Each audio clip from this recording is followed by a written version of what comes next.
کملی میں لپٹنے والے، رات کو قیام کیا کرو مگر تھوڑی سی رات، یعنی نصف رات یا اس سے کچھ کم قیام کرو یا کچھ زیادہ، اور قرآن کو اچھی طرح ٹھہر ٹھہر کر پڑھا کرو۔ ہم ان قریب تم پر ایک بھاری فرمان نازل کریں گے، کچھ شک نہیں کہ رات کا اٹھنا نفس کو سخت پامال کرتا ہے، اور اس وقت ذکر بھی خوب درست ہوتا ہے۔ دن کے وقت تو تمہیں اور بہت سے شغل ہوتے ہیں، تو اپنے پروردگار کے نام کا ذکر کرو اور ہر طرف سے بے تعلق ہو کر اسی کی طرف متوجہ ہو جاؤ۔ وہی مشرق اور مغرب کا مالک ہے، اس کے سوا کوئی معبود نہیں، تو اسی کو اپنا کارساز بناؤ۔ اور جو جو دل آزار باتیں یہ لوگ کہتے ہیں ان کو سہتے رہو، اور خوبصورتی سے ان سے کنارہ کش رہو، اور مجھے ان جھٹلانے والوں سے جو دولت مند ہیں سمجھ لینے دو، اور ان کو تھوڑی سی مہلت دے دو۔ کچھ شک نہیں کہ ہمارے پاس بیڑیاں ہیں اور بڑی زبردست آگ ہے، اور گلے میں اٹکنے والا کھانا ہے، اور درد دینے والا عذاب ہے۔ جس دن زمین اور پہاڑ کانپنے لگیں اور پہاڑ ایسے بھربھرے ہو جائیں گے جیسے ریت کے ٹیلے، اے اہل مکہ،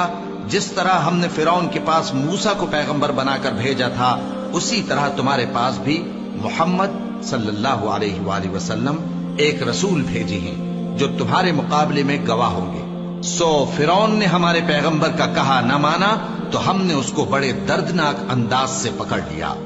اگر تم بھی ان پیغمبر کو نہ مانو گے تو اس دن سے کس طرح بچو گے جو بچوں کو بوڑھا کر دے گا، جس سے آسمان پھٹ جائے گا۔ یہ اس کا وعدہ پورا ہو کر رہے گا۔ یہ قرآن تو نصیحت ہے، سو جو چاہے اپنے پروردگار تک پہنچنے کا راستہ اختیار کر لے۔ تمہارا پروردگار خوب جانتا ہے کہ تم اور تمہارے ساتھ کے لوگ کبھی 2/3 رات کے قریب اور کبھی آدھی رات اور کبھی تہائی رات قیام کیا کرتے ہو، اور اللہ رات اور دن کا اندازہ رکھتا ہے۔ اس نے معلوم کیا کہ تم اس کو نبھا نہ سکو گے، تو اس نے تم پر مہربانی کی، پس جتنا آسانی سے ہو سکے اتنا قرآن پڑھ لیا کرو۔ اس نے جانا کہ تم میں بعض بیمار بھی ہوں گے، اور بعض اللہ کے فضل یعنی معاش کی تلاش میں ملک میں سفر کریں گے، اور بعض اللہ کی راہ میں لڑیں گے، تو جتنا آسانی سے ہو سکے اتنا قرآن پڑھ لیا کرو،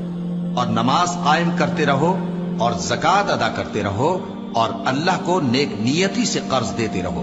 اور جو عمل نیک تم اپنے لیے آگے بھیجو گے اس کو اللہ کے ہاں بہتر اور صلے میں بہت عظیم پاؤ گے، اور اللہ سے بخشش مانگتے رہو، بے شک اللہ بخشنے والا ہے، مہربان ہے۔